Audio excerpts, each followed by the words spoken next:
Olá pessoal, no primeiro vídeo do canal iremos abordar as principais teorias sobre o fim do mundo e suas curiosidades. Aqui falaremos de alguns casos emblemáticos como o bug do milênio ou o famigerado ano de 2012.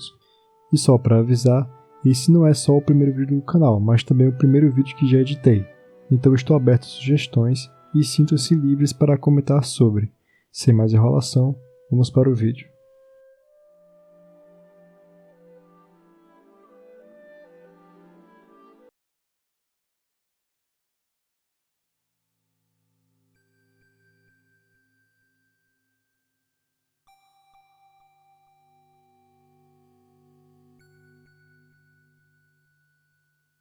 Com certeza, o dia mais aguardado de 2012 foi o dia 21 de dezembro, visto essa data ser aparentemente a data do fim do mundo.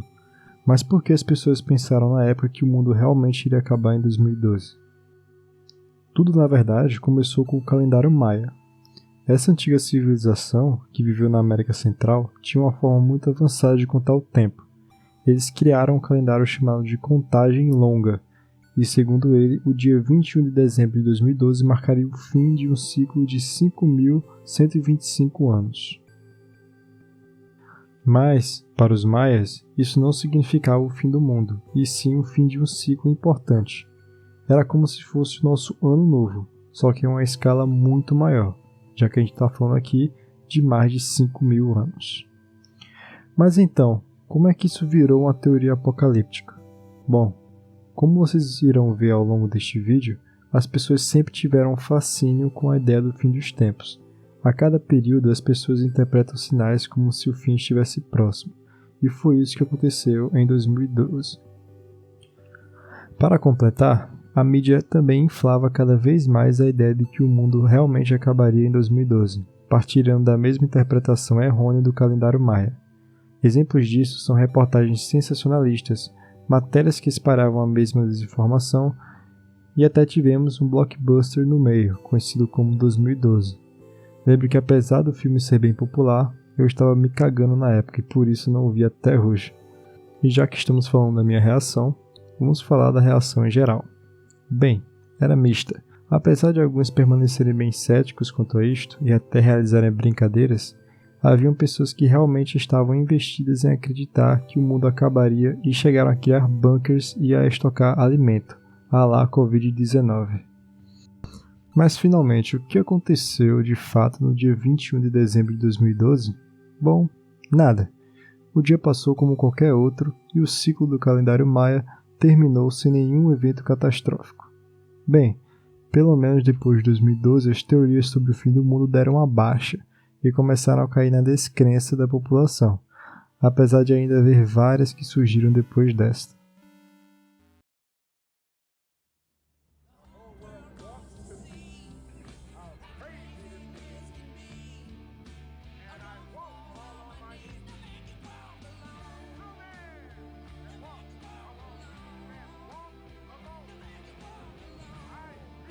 Feliz fin del mundo. Nuevo Axe 2012, el último Axe.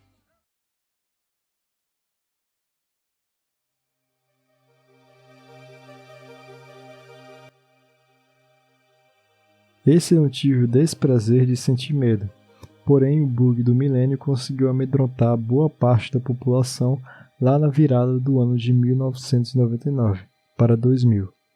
Para entendermos o que originou a expressão bug do milênio e o provável fim do mundo que vinha de brinde, devemos saber que muitos sistemas de computador antigo armazenavam as datas usando só 2 dígitos.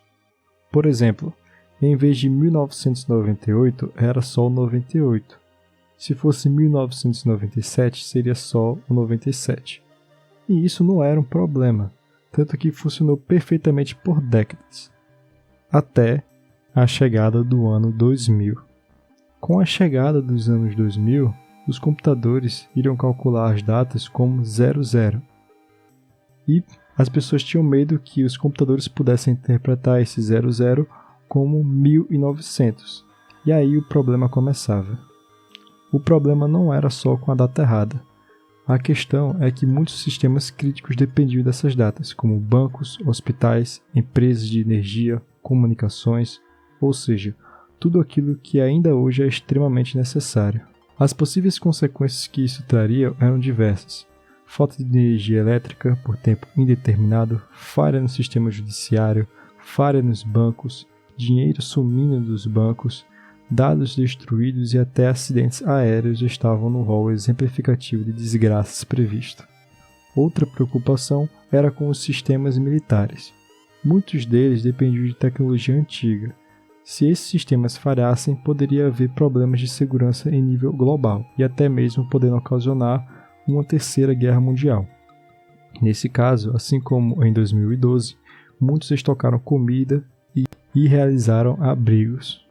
Temos que entender que naquela época as pessoas estavam começando a utilizar a internet para tudo, então tudo era muito novo e não muito compreendido.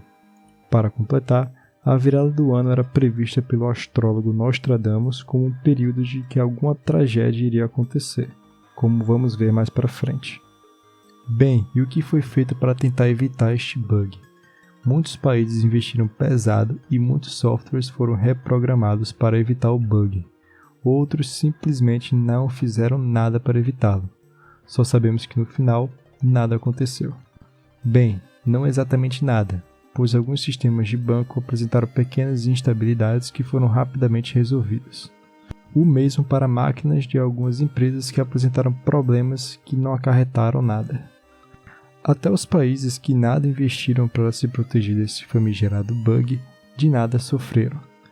E como no caso de 2012, essa teoria do fim do mundo também gerou alguns filmes, como A Armadilha e o filme de mesmo nome, Bug do Milênio.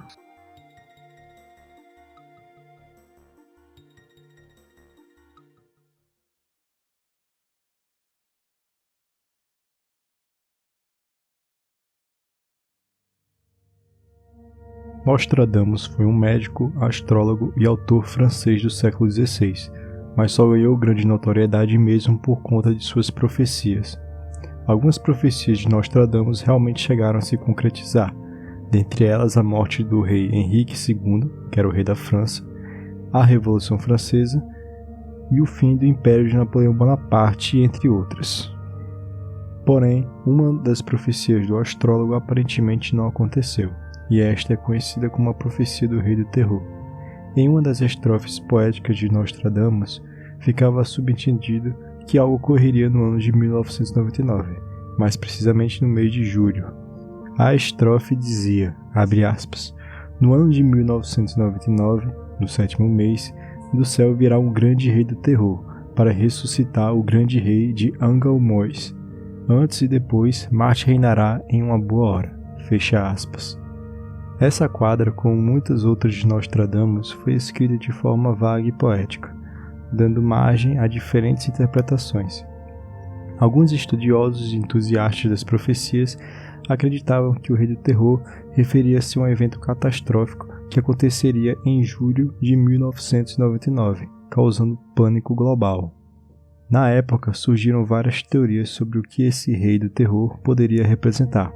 Algumas especulações populares incluíam a Terceira Guerra Mundial, uma invasão extraterrestre, desastres naturais ou um asteroide, e entre outras. No entanto, o ano de 1999 passou sem grandes eventos que se encaixassem exatamente com a profecia.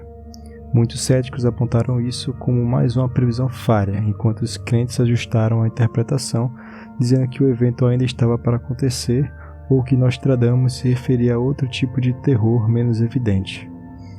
Ainda para algumas pessoas, Nostradamus não errou em sua profecia, e de fato o tal rei do terror chegou ao mundo no ano de 1999. Porém, ainda não chegou a manifestar o terror que leva em seu nome. Essa ideia ganha mais força quando levada em consideração a outra de suas profecias, que se concretizou parcialmente, que seria a profecia daquele ditador alemão. Essa profecia dizia, abre aspas, o novo Nero fará jogar nos 3 fornos os jovens, para queimá-los vivos. Feliz aquele que estiver longe desses atos. 3 do seu sangue o vigiarão para fazê-lo perecer. Fecha aspas. Só para fins de contexto, Nero foi um imperador romano que governou de 54 a 68 d.C. e é lembrado por sua administração tirânica e extravagante, sendo muitas vezes ligado à figura do anticristo. Na quadra de Nostradamus, o novo Nero seria o ditador alemão e ainda teria um terceiro anticristo a vir, conforme o final da quadra.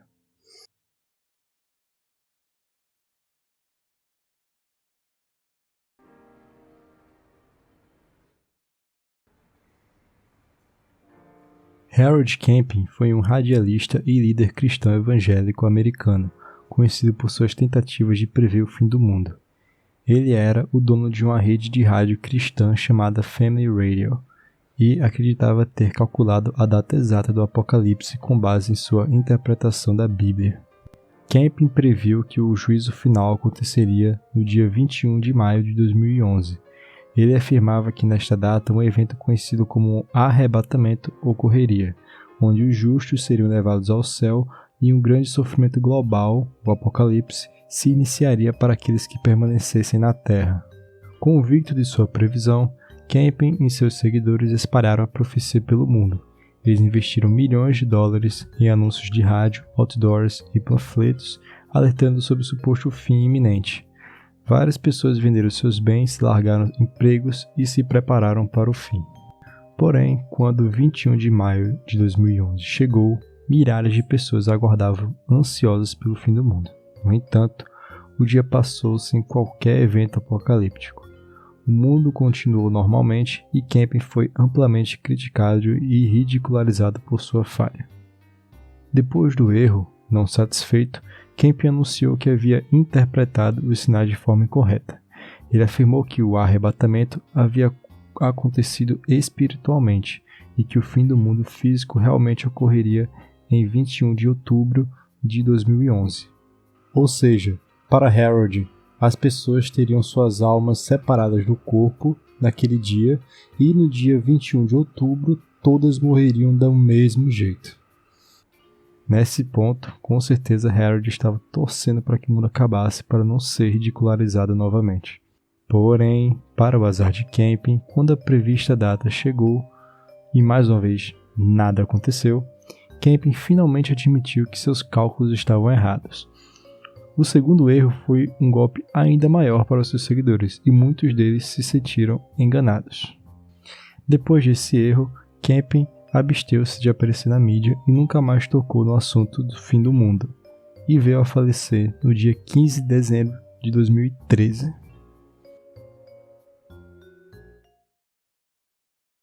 Bom pessoal, esse foi o vídeo. Se gostou, curta e comente. E se quiser acompanhar o canal, considere se inscrever-se. Então é isso, valeu!